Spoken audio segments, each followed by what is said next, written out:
I went down to my local barber the other day to get a haircut, but they were much more crowded than normal. No worries. I didn't have any plans that day. I'd gotten up early that day and finished all my work. I wasn't in any hurry. I picked up a magazine and started flipping through it. The magazine was kind of like Popular Science, not sure of the exact name. I started to read an article about quantum tunneling. The guy who wrote this was using some pretty interesting metaphors. I was a couple paragraphs in, my interest really starting to get hooked, when this guy sat next to me. I looked and nodded as he came in, and something about him caught my attention. For a brief moment, I was torn between the article and this guy. The article had already grabbed me by the second paragraph. I was actually hoping for a long wait so that I could finish it. But something about the guy caused me to nod again when he sat down. He seemed to have a very friendly, very natural charisma about him. Like he had this energy that had zero worries or anxiety and a complete openness. But at the same time, it was not an entirely outgoing openness. Like he saw that I was reading a magazine and he wasn't going to interrupt me. But at the same time, he seemed to project an energy that said he would be open to any kind of conversation. So I shot out a brief, "What's up?" and he answered in kind. His answer seemed to invite more conversation, and I realized that I could read a magazine article anytime. Having an interesting conversation with an interesting person didn't happen so often. We started to chit-chat about this and that. During the process, I realized his clothing was very, very expensive. I didn't want to stare, and I didn't catch any brands, but it made me want to find out more about him. So I kind of steered the conversation toward work.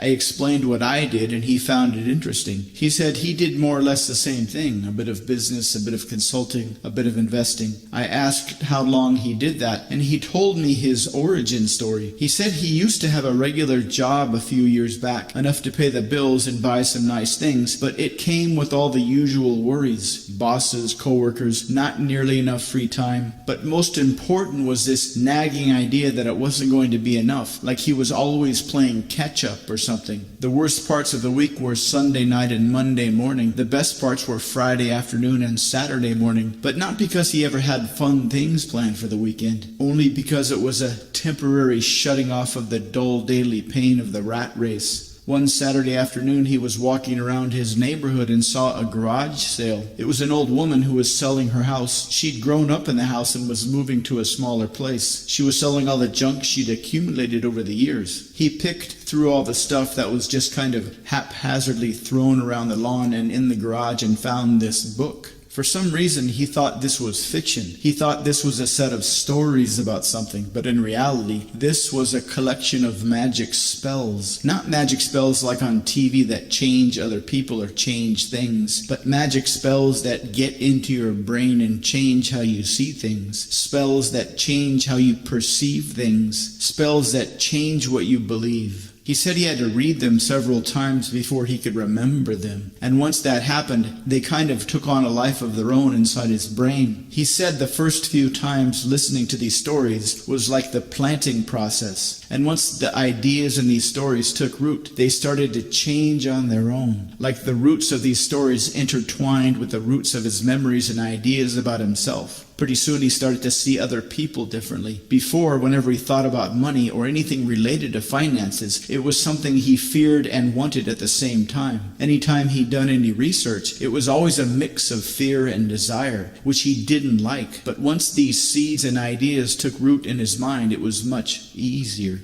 He said after these ideas from the book of spells started to grow in his mind, making money was like cooking, just like you would read a recipe and it would take a few times before you learned it by heart. He could copy other people, how they made money. He would watch them and he would copy them, just like cooking from a recipe. That once anxiety was gone, making money was easy. That once he was able to eliminate financial fears, it was simple to make money. And after trying only a couple of times, it was just like cooking. It still required doing the right steps in the right order, but without any fear, it was simple, mechanical. He could do this in his sleep. The best part was how easy investing became. Before, he'd look at a stock chart and feel a mix of greed and fear and anxiety. Now, when he looks at a stock chart, it's like making pancakes. By watching the bubbles, you know exactly when to flip them over. By watching the price movement, you know exactly when to get in and when to get out. He says he only spends about 2 hours a day on what he calls work. He says that once making money became easy, life is actually kind of boring. Before he learned how easy it is to make money, all he wanted to do was to buy things he couldn't afford. But now that he can afford pretty much anything, he says the best part about life is human relationships, conversations with strangers you meet here and there. By that time, it was my turn to get my hair cut. While the barber was shaving my head, I finished the article about quantum tunneling, a fascinating topic. A particle will have a huge obstacle in front of it. It doesn't have enough energy to go through it or around it. It just disappears on one side and appears on the other side. It's like the particle is able to see obstacles, but has some magical way of just being able to